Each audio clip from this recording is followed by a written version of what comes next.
Salut, chers membres de Crowd One. Salut à tous mes abonnés. Je suis Lambert Kwasi. Et je vais vous enseigner quelque chose que peut-être personne ne vous a enseigné depuis que vous vivez sur la terre des hommes. Il est question du monde des possibilités. Il existe un monde de toutes les possibilités. Si vous voyez qu'une personne a construit une maison, cette maison est venue du monde des possibilités. Si vous voyez qu'une personne est en train de réaliser quelque chose, cette chose-là vient du monde des possibilités. Et pour se connecter au monde des possibilités, nous utilisons des antennes. Des antennes vibratoires. Vos pensées sont les choses que Dieu vous a données, dont vous allez vous en servir pour vous connecter au monde des possibilités. En fait, quand on dit que rien n'est impossible, c'est parce qu'effectivement, il existe un monde des possibilités. Et ce monde des possibilités se trouve dans une dimension spirituelle. Excusez-moi, vous qui, lorsqu'on commence à vous enseigner des vraies sciences, vous commencez à penser au spiritisme, à toute forme de spiritualité, ce que je dis concerne tout être humain, chrétien, musulman, bouddhiste, non-croyant. Ça concerne toute personne qui a un corps, qui a un esprit, qui a une âme, qui a des sentiments et qui a des pensées, qui a de l'intuition, qui a de la perception, qui a de l'imagination. Si vous êtes une personne qui a ces choses que je viens de citer, c'est que ce que je vais dire maintenant vous concerne. Le monde des possibilités. Il existe effectivement le monde de toutes les possibilités. Tout est possible en fait. Maintenant, ce monde des possibilités existe. Avant que nous soyons sur cette terre, ce monde existe. Après que nous ayons quitté cette terre, ce monde des possibilités existe. Mais, étant donné que nous vivons dans un monde physique, palpable, matériel, pour que ces choses, hormis ce qui a été déjà créé, tel que les arbres, tel que l'eau, tel que le soleil, la lune, les étoiles, que sais-je encore, tout ce que nous avons trouvé ici, hormis ces choses, si nous voulons appeler à l'existence des choses qui sont dans le monde des possibilités, nous devrons faire usage d'une autre dimension de notre être qui est la pensée, la perception, l'imagination, l'intuition. Ces choses qui ne sont pas du domaine physique et matériel, nous devons nous en servir afin d'aller dans ce monde des possibilités, prendre ces choses, les déposer dans notre monde physique.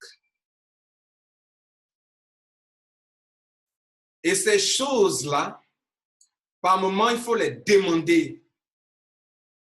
Il faut les demander. Les hommes à succès tiennent toujours un cahier. Un cahier de quoi?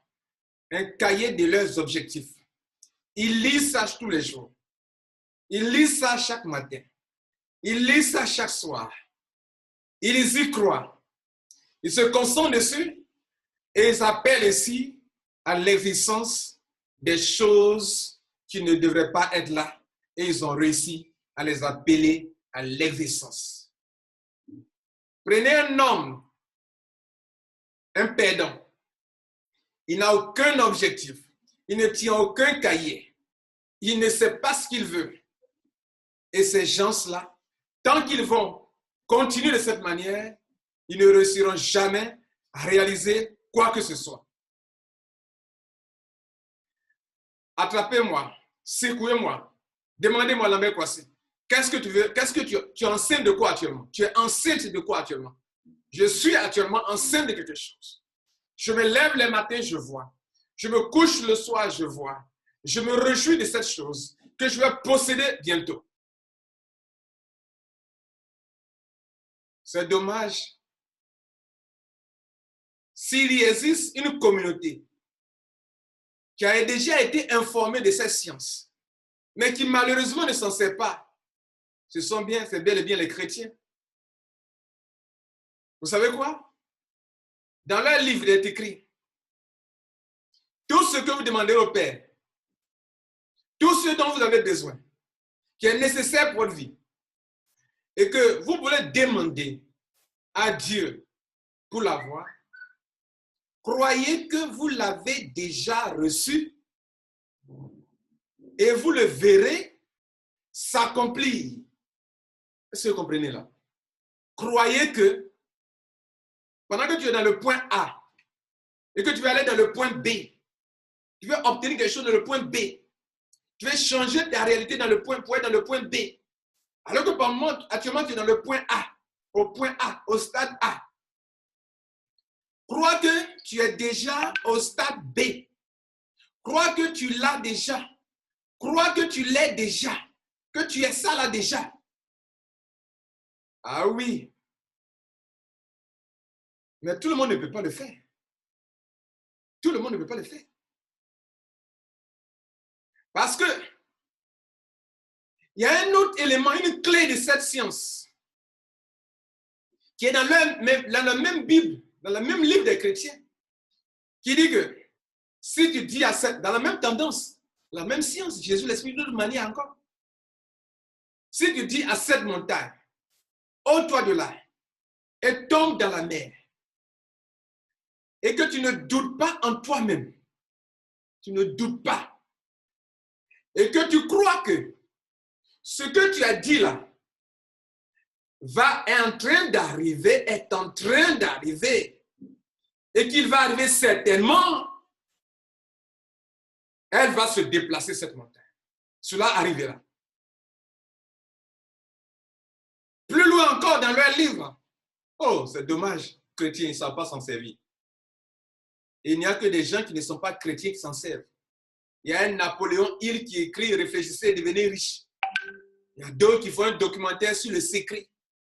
Mais tout ça, c'est une science qui concerne tous les êtres humains, qui ont un esprit, qui ont un corps, qui ont une âme, qui ont des sentiments, qui ont de l'imagination, l'intuition, la perception.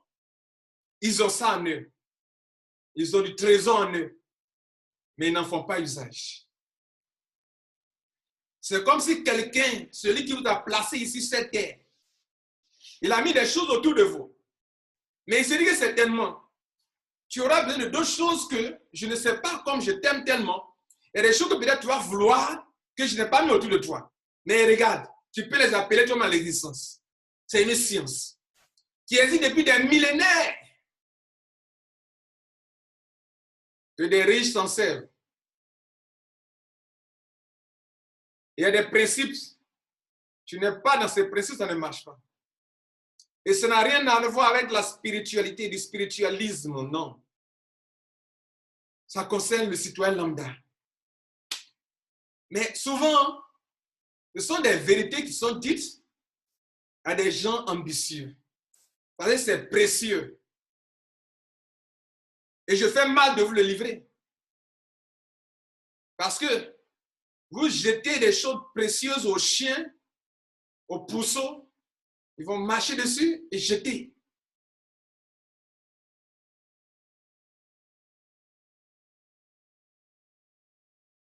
Je vais résumer pour vous. Tout ce que tu veux, il faut d'abord le voir. Voir, c'est posséder. Tu peux l'écrire. En tout cas, tu dois le voir constamment. Le voir constamment, c'est une demande constante. Une demande constante. Tel un homme est, pense, tel il est. Dit encore le livre des chrétiens. Tel un homme pense, tel il est. Je veux devenir ceci. Je le pense constamment, constamment, constamment, je le serai. Je veux atteindre tel objectif pour posséder telle chose et telle chose. Je le vois constamment, j'y crois, j'irai, je serai là, je posséderai ces choses. Quel un homme pense, tel il est.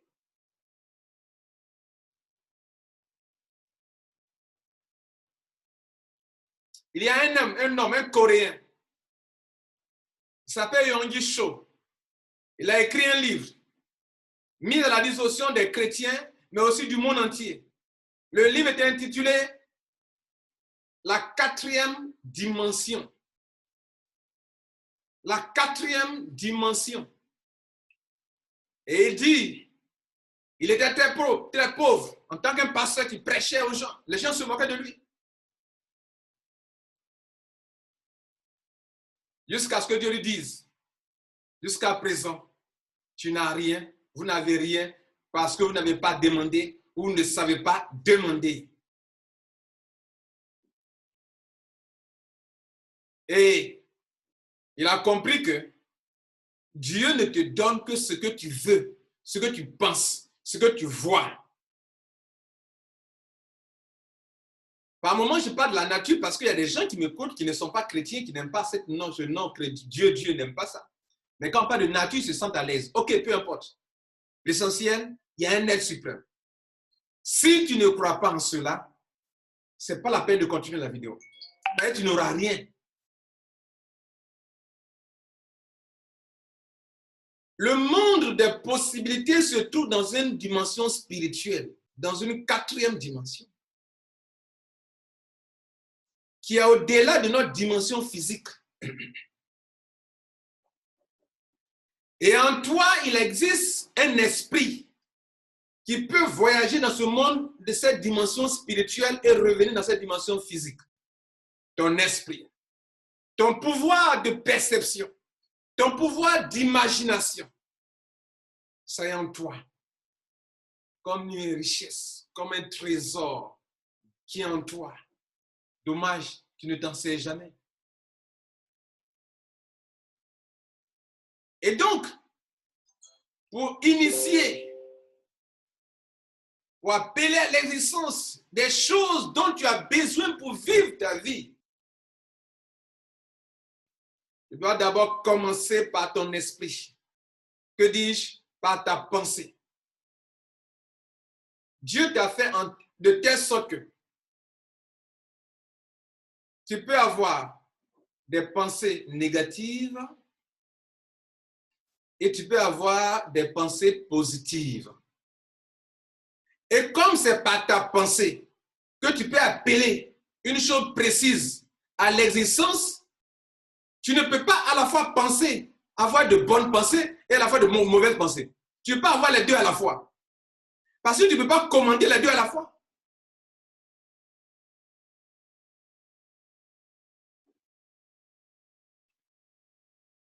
Tu ne peux pas commander à la fois une chose et son contraire à la fois. Non. Ce n'est pas comme ça. Donc, nous sommes dans un monde où des gens focalisent leurs pensées sur l'insuccès, la peur, la maladie, la détresse, la misère. C'est ça leur pensée, leurs paroles. Ils le confessent. Insuccès, plainte, insuccès, échec, plainte et plainte et plainte, accusation. Il y a ce monde-là de possibilités qui existe vraiment. Et des gens passent leur journée à se connecter à ce monde de possibilités. Insuccès, échec, déception, malheur, maladie, misère, pauvreté. C'est sur ça que eux, durant toute leur existence, ils sont concentrés sur ça. Il y a un autre monde, le même monde de possibilités. Il existe aussi des pensées, des choses bonnes, agréables, parfaites. Des choses qui réjouissent le cœur. Des choses agréables. De bonnes choses. Et il y a des êtres humains aussi qui ont concentré leur esprit sur ça. Sur le succès, l'abondance, la prospérité. Ne soyez pas surpris que ceux qui ont focalisé leur pensée sur le succès, la prospérité soient des gens qui réussissent, qui sont heureux, épanouis. Et ne soyez pas étonnés qu'il y a des gens qui sont dans des lieux, dans des vies, où ils ne pensent ils n'ont que des pensées négatives et qui sont toujours dans le découragement, dans la déception, en train de se plaindre, en train de se morfondre. Ils sont aigris, méchants. Il y a deux mondes. Il y a un monde de possibilités. Mais dans ce monde de possibilités, il y a deux choses. Des choses qui vous rendent heureuses et des choses qui vous rendent malheureuses. Mais il n'existe pas un Dieu qui est là, qui te fait arriver ça sur ta vie, pour que tu dises, mais Dieu, mais pourquoi toujours moi? Dieu te répond, mais pourquoi ne te débarrasses pas de ces pensées? Pendant que tu dis, Dieu, mais pourquoi toujours moi? Il y a des gens qui disent, oh Dieu, mais qu'est-ce que je suis béni? Qu'est-ce que je suis béni? Parce que eux, ils ont focalisé leurs pensées. Ils savent que dans ce monde, Dieu a dit, je mets devant toi la vie et la mort, mais choisis la vie, d'autres ont choisi la mort. Et ils sont surpris de leurs résultats. Vous leur conseillez une affaire. Ils sont focalisés sur l'échec. Comment ça n'a pas marché? Comment ils vont payer leur argent? Si la compagnie disparaît, comment ils vont retrouver leur argent? C'est ça qui les intéresse. Ils ne cherchent pas à voir, mais je commence à avoir de l'argent. Comment je vais me réaliser? Je vais faire ceci. Je vais avoir ça. Je vais atteindre tel objectif. Non. Il existe un monde de possibilités. Et tu ne reçois que ce que tu demandes. Tu demandes le malheur, l'échec, tu l'auras. Tu demandes le succès, la prospérité, tu l'auras. Tout dépend de ta pensée. Tel un homme pense, tel qu'il est. Si vous demandez quelque chose au Père, croyez tout ce que vous demanderez au Père, tout ce dont vous avez besoin, que vous voulez que la nature, Dieu vous l'accorde, le secret est que croyez que vous l'avez déjà reçu. Ah oui, mais tout le monde ne peut pas croire qu'il l'a déjà reçu alors qu'il ne l'a pas encore eu physiquement. C'est là que d'autres auront et que d'autres n'auront pas. Parce que comment ils sont combien d'êtres humains qui sont capables d'être assez humbles pour croire qu'ils l'ont reçu alors que physiquement, la chose n'y est pas. C'est là la différence entre le monde des perdants et le monde de ceux qui réussissent. Il n'y a que toi qui peux le faire. Moi, je ne peux pas le faire à ta place. Je ne peux pas t'aider à croire que ce que tu vois, de croire que tu l'as déjà, et tu te réjouis pour ça, et pour ça, tu l'auras. Christ, Jésus dit à vous tous, peu importe, écoutez, il a marqué le monde, hein, donc peu importe qui tu es. Tu sois musulman, cette parole s'adresse à toi. C'est un être qui a été sur cette terre, qui a vécu et qui connaît une science. Donc tu seras stupide de dire non, moi je suis musulman, ça ne m'intéresse pas. Moi je suis bouddhiste, ça ne m'intéresse pas. Tu seras stupide de faire comme ça. Si un homme, un musulman, il a eu la visite de Dieu qui donne une vérité que je suis chrétien, oh, et que c'est que ce qu'il dit est vrai, que c'est une vérité spirituelle, que ce n'est pas une affaire de musulmans seulement, mais que c'est une vérité spirituelle, je vais l'appliquer. Jésus a dit la deuxième parole. La première dit, tout ce que vous demandez au Père, croyez déjà que vous l'avez reçu. Excusez-moi, on continue. J'ai eu un souci de connexion, ok? On continue. Jésus a dit deux choses importantes. Peu importe qui tu es, si tu comprends ça, la première dit, tout ce que vous demanderez au Père, croyez que vous l'avez déjà reçu et vous le verrez s'accomplir. La deuxième qui est la même chose, qui vient s'ajouter à ça pour rendre la chose plus puissante, il dit, si tu dis à cette montagne, si tu demandes cette chose-là, ok? Si tu ordonnes à cette montagne de se déplacer et de tomber dans la mer, et que tu crois que ce que tu as dit arrive, tu le verras s'accomplir. Tout ce que vous demandez au Père, croyez que vous l'avez déjà reçu. Mais ce n'est pas encore reçu, mais crois que tu l'as déjà reçu. Et il dit tout à l'heure pour la montagne, il dit que si tu dis à cette montagne, ôte la tombe dans la mer, et que tu crois que ce que tu as dit arrive, tu le verras s'accomplir. C'est-à-dire qu'entre les deux bornes, là où je suis actuellement, je suis au point A, je vais aller au point B. Et pendant que je suis au point A, je crois que je suis déjà au point B. Et le delà de temps qui existe avant que la chose ne se réalise matériellement, je dois toujours continuer de croire.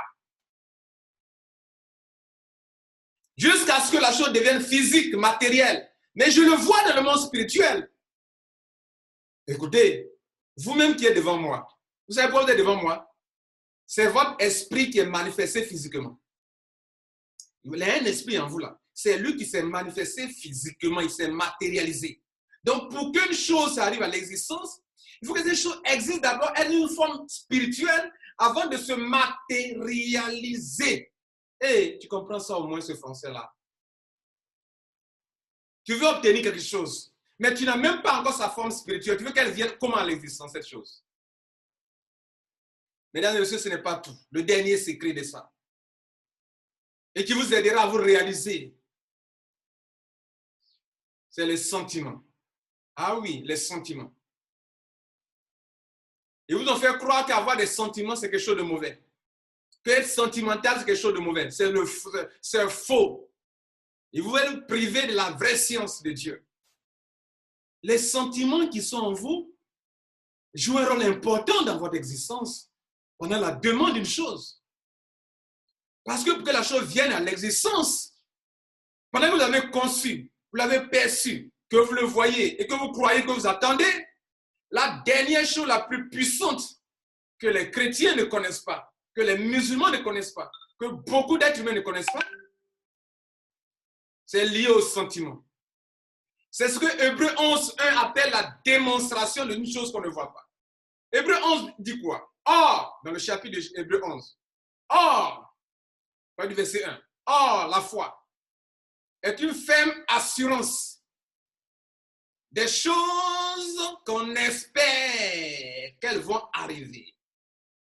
Je mets en parenthèse qu'elles vont arriver. Mais la Bible dit que c'est une ferme assurance des choses qu'on espère, qu'on croit, avec assurance, avec conviction, que ça va venir et on l'attend. Mais attention, ce n'est pas tout. La chose la plus puissante que vous allez faire ensuite, c'est écrit dans Hébreux 11, il dit, et, après cette phrase-là, donc, il dit, et une démonstration de celle qu'on ne voit pas encore. C'est moi qui ai mis encore dessus. Il dit que, oh, la foi est une ferme assurance des choses qu'on espère, une démonstration de celles qu'on ne voit pas. Ça veut dire quoi? Ça veut dire quoi une démonstration des choses qu'on ne voit pas? La démonstration, c'est la chose qui procède de notre monde matériel.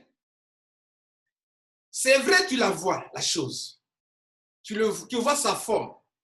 Dieu ne peut te donner que ce que tu vois. Les mauvaises prières, genre, je veux une voiture. Dieu ne te donne pas ça. Je veux une maison. Dieu ne te donne pas ça. Je veux une Range Rover blanche.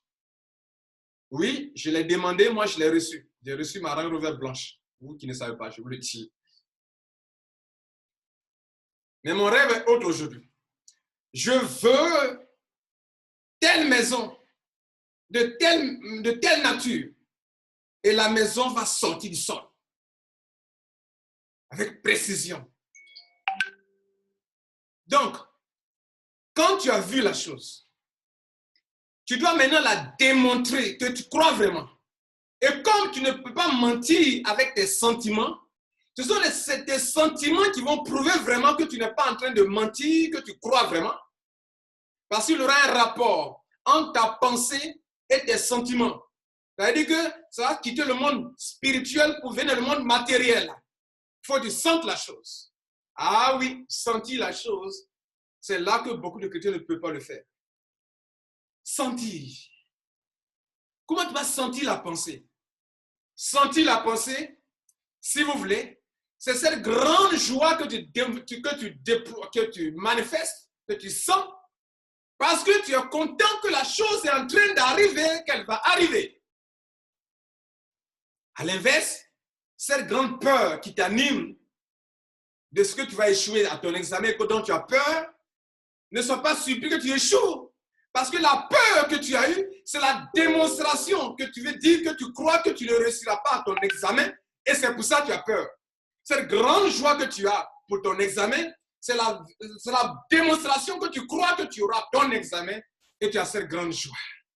Oh, y a-t-il quelqu'un pour comprendre cette science, cette vérité? Et vous, les chrétiens, ça est dans votre livre. Vous n'en pouvez pas profiter pour prospérer dans votre vie. Et des gens qui ne connaissent pas Dieu l'utilisent. Ça n'a qu'à écrire des livres. Réfléchissez et devenez riches. Et vous partez acheter, acheter, acheter. Pourtant, ça est dans ta Bible. Tel un homme pense, tel il est. Le jour où tu te rendras chez Dieu, tu auras tort de lui dire, mais Dieu, mais pourquoi je suis venu sur la terre? Tu m'as maintenu pauvre. Il dira, oh, quel gâchis. Lambert Kwasi, c'était moi.